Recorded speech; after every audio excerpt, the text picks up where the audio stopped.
suis avec Antonin Rousier, le pointu de l'équipe de France de volley qui dispute l'Euro. Antonin, on va revenir sur un petit événement avant cet Euro, le fait de vouloir mettre la carrière internationale entre parenthèses au moment où la France ne s'est pas qualifiée pour les Jeux Olympiques. On a dit stop et puis là on est de retour. Ouais, on a dit stop parce que c'était dans une carrière de sportif de haut niveau, les Jeux Olympiques, c'est 3 ou 4 fois maximum. Voilà, nous on ne s'est pas qualifiés, c'était vraiment une déception énorme pour moi. Voilà, j'ai décidé de mettre ma carrière entre parenthèses à ce moment-là parce que je ne me sentais pas assez fort pour apporter au collectif ce que je pouvais apporter avant. Voilà, ça m'a énormément touché, cette non-qualification. Pour moi, c'était un objectif principal dans ma carrière, d'aller au JO. Voilà, c'est un rêve de gamin et même quand j'en parle là encore, c'est compliqué pour moi. Donc voilà, j'ai voulu faire ça pour respirer, pour penser à autre chose, penser à ma femme, penser à ma vie, quoi, tout simplement hors sportif. Et ça m'a fait du bien. Je suis revenu encore plus fort en Pologne, sur l'année que j'ai faite en Pologne. Et là, en équipe de France, je pense que je vais revenir même encore plus fort. Vous aviez dit à l'époque, j'ai besoin de retrouver le plaisir et l'envie, c'est le cas ? Ouais, ça y est, je l'ai enfin retrouvé cette année en Pologne et là avec les mecs. Donc après, dans une carrière, je pense que je ne suis pas le seul à perdre parfois le plaisir sur le terrain ou l'envie de jouer, de performer. Donc ça, je l'avais perdu et au final, quand on stoppe un peu, on se rend compte que ça fait énormément de bien à la tête et qu'ensuite on repart encore plus fort. Vous avez vécu différentes expériences à l'occasion des championnats d'Europe. En 2009, finale contre la Pologne, vous terminez meilleur marqueur de la compétition. Ouais. 2 ans plus tard, ça s'est moins bien passé. Défaite en quart de finale contre le futur vainqueur, la Serbie. Quelles sont les ambitions là Les ambitions, c'est un podium parce que voilà, moi, ça fait 1 mois et demi que je suis avec l'équipe et je vois de quoi ils sont capables.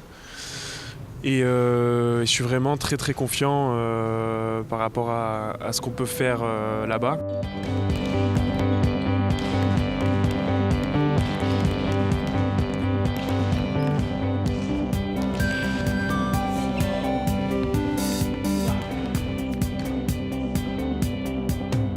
Quand on regarde l'effectif, il y a quelque chose qui saute aux yeux.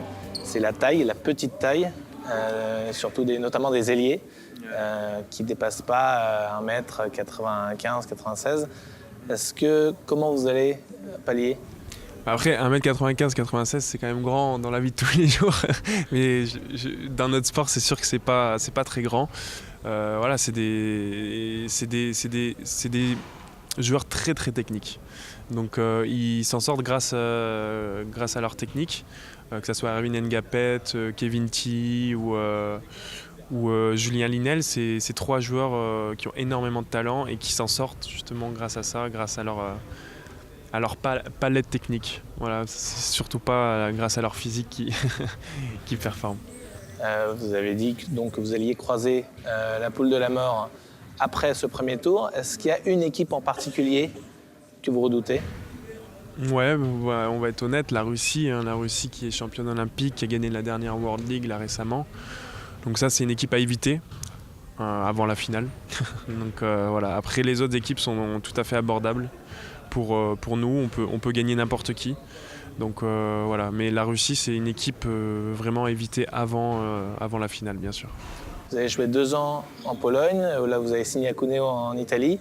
C'est 2 des meilleurs championnats européens. Est-ce que ça apporte, avant de les affronter dans leur sélection nationale, d'avoir côtoyé un petit peu au quotidien l'entraînement oui, je suis un peu l'espion l'espion de l'équipe. Hein. J'ai énormément d'infos sur tous ces joueurs, je les connais tous par cœur. Ça fait 2 ans que je les côtoie tous. Donc voilà, je suis le petit espion de l'équipe, mais voilà, moi ça m'a joué dans un championnat comme la Pologne, ça m'a vraiment apporté énormément. En plus cette année j'ai eu un coach hors du commun, Daniel Castellani, et voilà, il m'a apporté tout ce qui me manquait encore pour être bon sur un terrain. Donc Donc, je suis vraiment très content de ces 2 années et c'est sûr que évoluer dans des championnats comme ça change la carrière d'un joueur, c'est sûr. Alors, vous êtes très actif, assez actif sur Twitter. Ouais, je tweete, ouais.